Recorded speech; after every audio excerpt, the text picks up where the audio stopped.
Welcome to ETHDam, to ETHDam, to ETHDam, to ETHDam, to ETHDam. Okay, clock, tick-tock, let's start. Thank you everybody for being here, part 2. We're going to start with a short introduction. I am Michiel, MF. I'll be your moderator and host for today. There are no cars under your seat. I'm sorry for that. Production said no cars to give away. But yeah, today we'll be talking about privacy pools. We'll go deeper into what they are, how they are, why are they relevant. But before we do that, I would like to have a short introduction from all of us. Lisa, why don't you go ahead? Hi everyone, my name is Lisa Axelrod. I am part of DevRel team at Aztec, Privacy L2 on Ethereum. Hi everyone, my name's Nathaniel. My background's open source intelligence and national security. I'm the CEO of Oxbow, which is building on-chain privacy without the terrorists. Yeah, hey, my name is Alex. I'm lead of cryptography at Rotterdam Protocol. So yeah, I feel more comfortable writing papers than pitching something. But thank you anyway.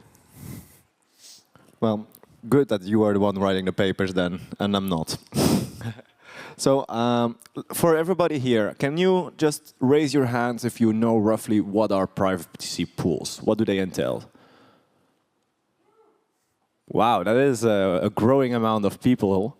But why don't we start explaining me what are privacy pools? Yeah, of course.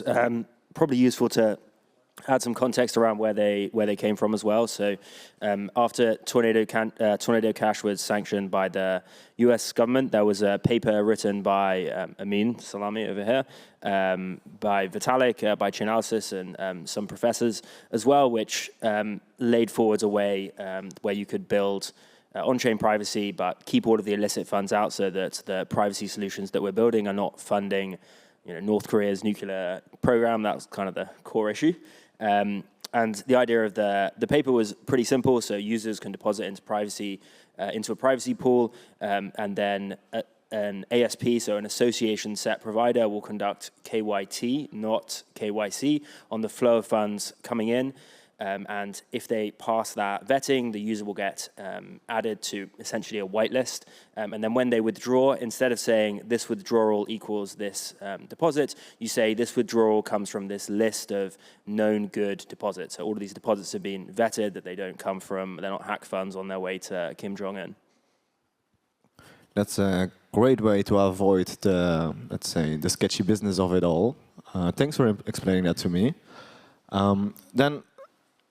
Now, if we dive a little bit deeper in the technology without going too deep, can you, Alexander, explain me a bit more how the pools combine ZK, specifically without compromising on the aspects of the general affectations? Okay, yeah. By the hood, we have a technology that allows you to Merkleize some statements. For example, if you have a chance to Merkleize something, it's better to do that. So Tornado Cash used Merkelization for incoming deposits. Privacy pools uses that as well, but additionally that's extended with the mechanism that allows you to build additional trees and prove that you're part of particular tree or non-membership, for example. We are in Raramo, we are building Merkelized registries with statements about the digital identity. So you can, for example, prove that you have a valid passport and create a commitment in the tree. You can create your biometry proof and also create a commitment for the registry. So we're trying to create a lot of different criteria that allows that allow you to build more difficult eligibility statements. How does that help standardizing access to the blockchain network? I think blockchain access is standardized. So, because you need to be able to control a key pair for accessing your account, and you need to be able to produce a digital signature. So, yeah, by default, that's it. But I don't want to see a world where users for accessing blockchains need to pass KYC procedures, need to verify and scan their documents. But for some cases, definitely we need to have some instruments and tools that allow you to achieve eligibility. And for these cases, we can resolve the problem in several ways. The first one, we can keep everything public, but definitely that's not for what we want to achieve. Next one, we can create a naive privacy when we can have some auditors that can track everything, and we can reveal any data we want to share. And privacy pools, this a trade-off. This privacy without terrorists. You can be private, but at the same time, you can create the proofs of eligibility that you are mixing only between eligible and public and whitelisted users. Oh, that was a great explanation. Thank you. I definitely learned a bit there. Let's dive a bit deeper. And generally, I'm aiming this question towards you, Lisa. Within privacy and security, there's always the triangle trade-off. Do we go for scaling? Do we go for the security aspect? Or do we focus on more performance or privacy? So how would you say is the biggest challenge in scaling these privacy pools and looking at the triangle in which we are willing to sacrifice or not? I will try to be a bit less technical than previous speakers and to talk a bit more about common sense. You call it privacy without terrorists because it sounds cool. But I think we should call it privacy without terrorists that we already know for accuracy. And this refers directly to scaling, because every day we know more terrorists and more terrorists and more terrorists, and our database is growing. And whenever we will need to generate a proof that I am not in the list, or I'm in the list, it doesn't matter. Formally speaking, it will depend on the amount of database that we have. Then if we think about it as implementation of particular hash function of something, thinking about amount of people in the world, it doesn't matter that much because it's not growing to infinity. We are bounded by the number of people on the earth. So thinking from this perspective in terms of scaling, we seem to be good to go. Thinking about security always depends on the definition of security, and what Alex has mentioned, that also privacy is a particular definition of privacy. What we call privacy here, I think that privacy pool, as we know them today, have pretty particular model, how they operate, and pretty particular privacy model. It doesn't tell us that oh, it will be perfect. We do not try to achieve perfect. We try to make a bit better than it was last time, so that maybe it fits the world as it is. Thank you. I actually really liked how you were diving into the general ideology of known and unknown terrorist. It also provides, and this is more a question to all of you, how exactly are privacy pools making sure that either new or old terrorists are not participating in this game? Yeah, so there's kind of three categories of assessment you can do. You can do known good. Money comes from, say, Coinbase is being KYT'd. If there was a police investigation, the police could go to Coinbase and pull that data, and then it's gone straight into privacy pools. That's pretty easy to identify as known good. There's no bad stuff on the OFAC list or stuff that Chainalysis, Elliptic, TRM has tagged and identified that comes from illicit sources. And then there's this kind of surprisingly small kind of gray area in the middle where it's very hard and basically requires manual investigation. And we at Oxbow like to be super cautious on this, although you can update the ASP. So if you discover later on that someone ran money through privacy pools and then went on to donate it to Hezbollah or something like this, then you can update, and we do update our ASP so that users can then reprove against it, or all future users going forwards won't be associated with those illicit funds that did get in. But that middle area, like the current KYT capabilities on the market, don't like either fail on that stuff or just don't have enough data. So you're kind of completely right on that stuff, and it basically requires manual investigation and being super kind of cautious. Sounds like a very labor-intensive kind of a job to make sure we keep the bad guys out.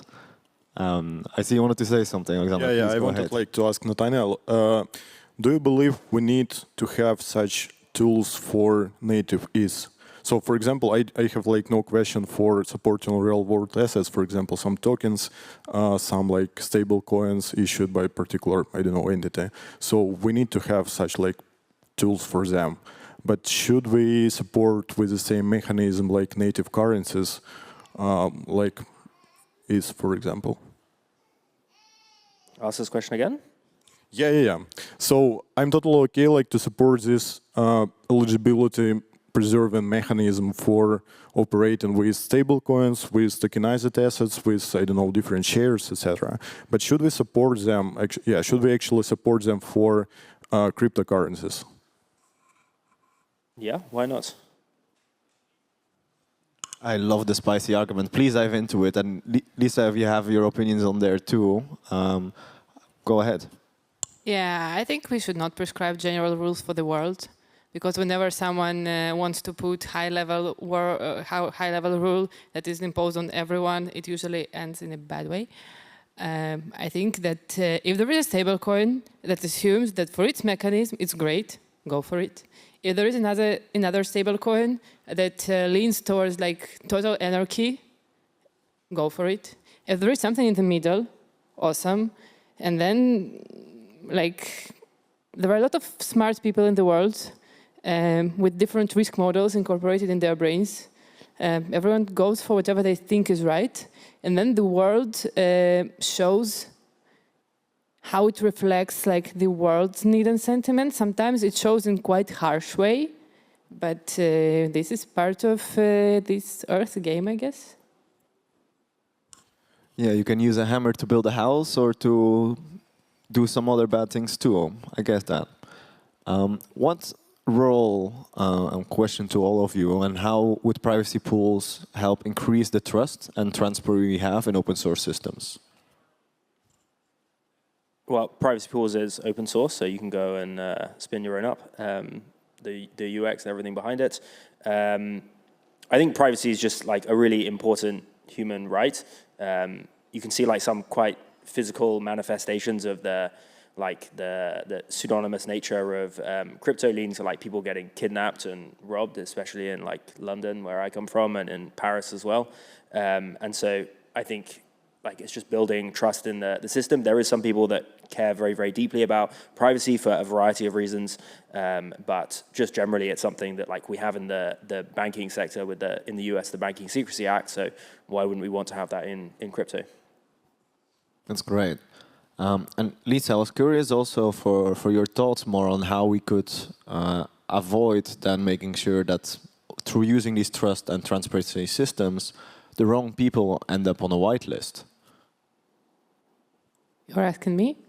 I think you brought up the great thing with the who can be a terrorist or... Oh, yeah. I hope they have awesome model of scoring that works. That's everything I have to say about it. That's more than great. Thank you. It works. Guys, we only build things that work, right? This is the memo for today. Don't... Okay, great. Thanks for those answers. And in which ways can we bridge the on-chain transactions with the regulatory compliance that is coming up more and more right now? Like we already talked about the ability to whitelist, to try to keep the bad guys' eyes out. Is there more required? Are regulatory bodies happy with this? Or how do you see that translate in the future? To everybody. I can start. I think it's a very, like this process that you mentioned, like of like bridging the gap, it's a very long process. Because regulators and people who build products, they are like aliens for each other. People who build products, we mostly want things to get done. We do not want 100 conversations about how something might be hypothetically maybe done one day. I do not know any single like technical person who can go through it, at least voluntarily. And on regulatory side, it's like about let's talk. We do not promise anything. We do not promise to do anything, but let's talk. And this seems to be quite long process. I think that privacy pools is a great step towards, like, it's a jump. It's not a step. It's like, okay, we will jump. We understand like that we already have some like achievements in terms of KYC. We don't like them. It's like a cypherpunk, sovereign individual community. We do not like everything that calls KYC. But like we also can't ignore the reality, because if we ignore the reality ignores us. So we do this jump. And then if like thinking from like our perspective in AdStack, we solve it a bit from the perspective how we facilitate or not facilitate the cross-chain mechanism at all, like the cross-chain messaging.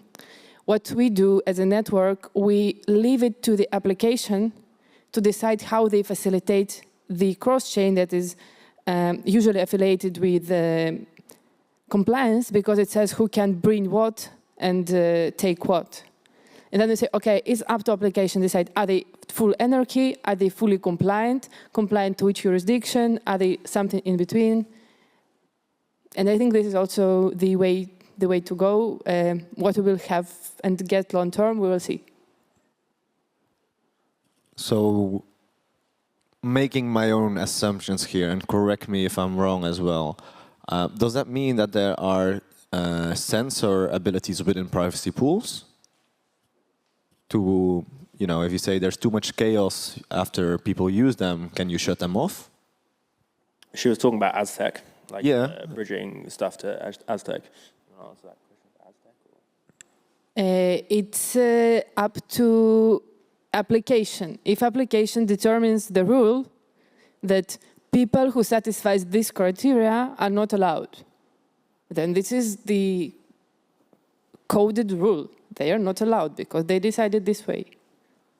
Yes, but you're not from a foundational level regulating on how the applications are enforcing these rules. It's more, here's our technology, you can do with it, or do you also have a regulatory responsibility to follow up on those, on how they use your technology? We do not have canonical bridge. Like, we just do not have it. How applications solve the problem of bridging, maybe they do not need it. Maybe they one layer application, they just don't care. If they need it, it's completely their decision of how they handle it. Okay, that explains it well.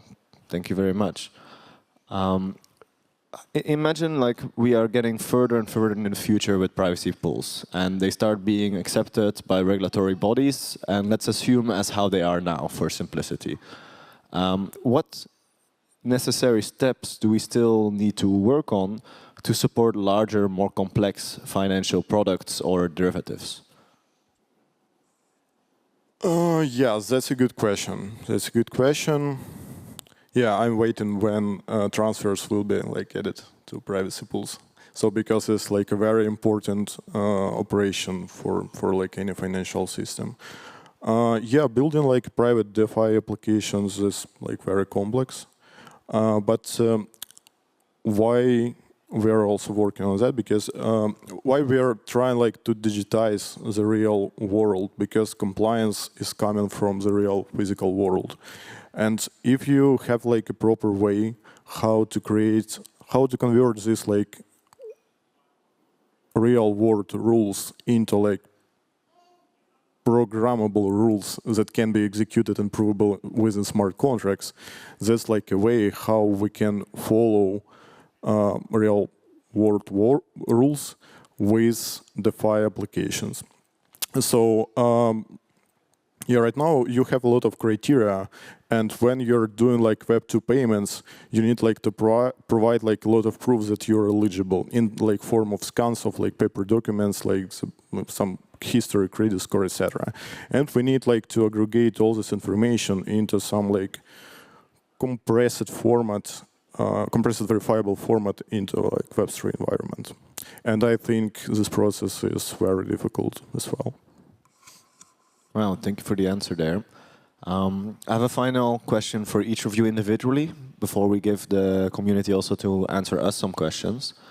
How do you see how the community and other developers can work together in the best possible way to help your guys in your job, but also to help the ecosystem of privacy pools to grow bigger? If you had a message or a call to action, let's say, for our audience, what would it be? So privacy pools, when you're using privacy, it's a lot of people kind of compare privacy to encryption, but it's slightly different. Like I can encrypt my hard drive by myself and get the benefits of that. If I made a privacy protocol and it was only me using that protocol, then it would be really obvious that all the deposits are me and all the withdrawals are me. So I'm not really, utilizing privacy. So for privacy systems to work, they need a lot of money coming into them, and they need to be active and cycling around, and that's called the anonymity set.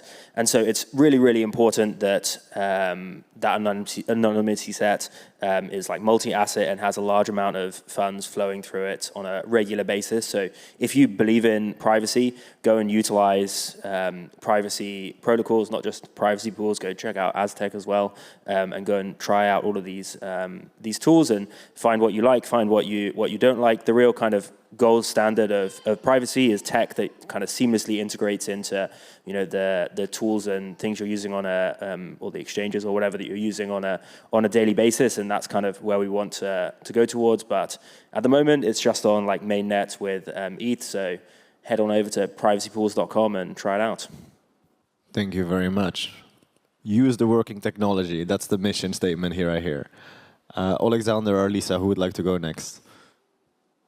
Are we talking about what should be done to use more privacy pools or to use more Aztec? I should answer. Privacy pools. This is not a sponsored call. But no, you can, I would say, particularly because the privacy pools exist out of so many different technical components, I would not necessarily only need to focus on that, but anything that would support the general growth into the direction privacy pools is going as well. Okay, I think the best thing to do is to be a bit less maximalistic about everything. Because now we're like, oh, like someone hears KYC, that's it, we throw it away. Or like on the opposite, like fully sovereignty, let's make everything decentralized. Like being a bit more diplomatic and just allow a bit more flexibility in ideas, in approaches, talk a bit more to people, especially those people we do not agree with. I think it will help. Okay, reduce maximalism, and thank you for that mission statement too. Alexander. Yeah, I think like privacy pools is like one component of the huge infrastructure, and we can have like one private application and hundreds of public applications around. And it means that when you're launching some private solution in the public infrastructure, it means like all inputs into the solution are traceable. And probably the layer of publicity of like applications around can decrease the level of privacy pools or like other privacy preserving applications. So we need like build more privacy oriented products. Okay, build more applications is what I hear, focused on privacy. Great call. Well, thank you very much. Now's the time for all your burning questions. I'm a Capricorn, 12th of January, in case anybody was curious about that. But I think the main questions you can push to the screen, and I'll happily give them to the people to answer.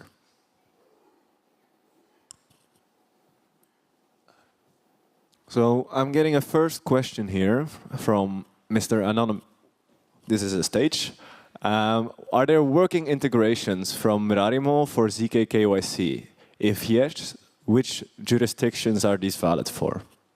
It wasn't our goal. Initially, like we launched Merarimo as like layer for private identity solutions. And the first application was like Freedom tool that reuses ZK passports for launching like anonymous voting. So yeah, a lot of people told us you need like to implement zero-knowledge KYC in different exchanges, in different centralized services, etc., etc. The problem number one, these services don't need this technology right now because they have built a huge infrastructures for controlling personal data of their users, and that's very that's a hard process like to switch to the new technology, even if that's like bulletproof and yeah, future-proof, for example. This is a clear case, but yeah, honestly, I don't see like the need from their side like to implement these tools. Okay, I don't know from who this question came, but I hope it answered it for you. If not, pop one more in here. The next question comes from Mr. or Mrs. Big Bird. Most of the issues raised about on-chain money laundering are related to hacks. Wouldn't it be less controversial to simply KYT against known hacks? I think no. The reason people talk about hacks is because that's kind of what ends up in the press, but there's a whole world of criminality that exists out there in crypto. Like this picture of me earlier when we had all the pictures of all the speakers up was at the Interpol ICAC, which is crimes against children. And there is like an element of transactions going on which are funding CSAM, which is child abuse material. And I don't want to associate with child abusers. I don't want to facilitate them. That has, if you know anyone that's been like affected by that stuff, it's absolutely soul destroying, but it's just like a lower money amount. Like it might be like $30 or $50, but it has like sharing that and distributing that material is like life ruining for people. It just is not as like big number stuff.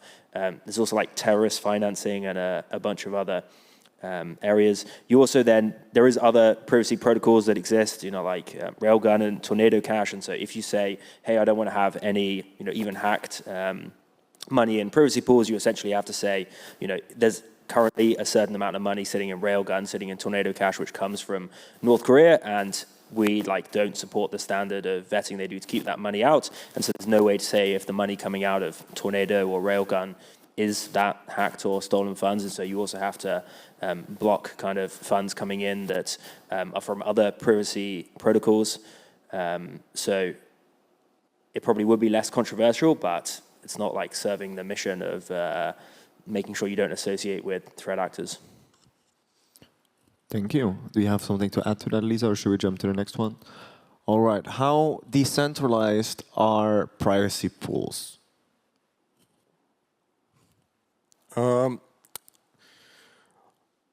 Yeah, smart contracts are decentralized and they are like operating on top of decentralized network. But yeah, there is, as Nathaniel mentioned, is like is decentralized integration with KYC providers. But it doesn't affect on your control, on your ownership of this money, or on your operating with privacy pools. So from the perspective of money controls, it's totally decentralized. From the perspective who exactly is deciding if you are allow it or disallow it, it's like more centralized. But I don't see any ways right now to manage this component in decentralized manner. Thank you. And we got one more audience question on the board here. Are we building another Tornado Cash? Just quickly on the previous one, privacy pool is also non-custodial, so you can always pull your money out, even if you get rejected or get accepted, whatever, you can always withdraw to the original wallet, so you won't get privacy, but you can always pull your money out. Is Aztec building another Tornado Cash? Aztec is not. Are privacy pools building another Tornado Cash? Yeah, without the terrorists. That's our tagline. Is Rarimore building another Tornado Cash?